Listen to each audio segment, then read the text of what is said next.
భయము బాధ్యత లేనప్పుడు విచ్చలవిడితనం వస్తుంది. ఈ విచ్చలవిడితనాన్ని ప్రభుత్వం సహించదు.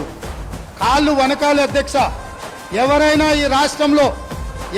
ఈ రాష్ట్రంలో గంజాయి కానీ, కొకైన్ కానీ, హెరాయిన్ కానీ వీటన్నిటినీ 100% ఉక్కు పాదంతో అణిచివేస్తాం. ఎంత వాళ్ళున్నా బొక్కలేస్తామనే నిబద్ధతతో మా ప్రభుత్వం పనిచేయబోతుంది.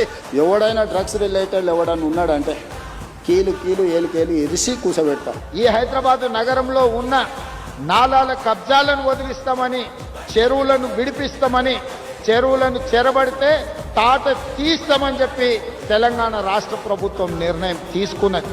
హైడ్రాను ప్రారంభించడం హైడ్రా స్పెషల్ టాస్కే ఈ చెరువులను ఆక్రమించిన వాళ్ళను చెరబట్టాలని, చెరబట్టిన వాళ్ళ నుంచి విడిపించాలని, అలాంటి వాళ్ళని అవసరమైతే చెరసాలకు తోలాలనేది నా ప్రభుత్వ విధానం.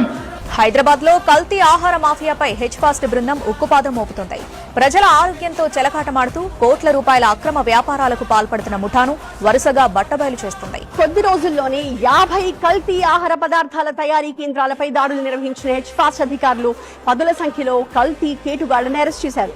తెలంగాణలో మాదక ద్రవ్యాలు, సైబర్ నేరాలను నియంత్రించేందుకు సర్కార్ ప్రత్యేక చర్యలు తీసుకుంటోంది. తెలంగాణ సైబర్ సెక్యూరిటీ బ్యూరో భారీ ఆపరేషన్ నిర్వహించింది. గత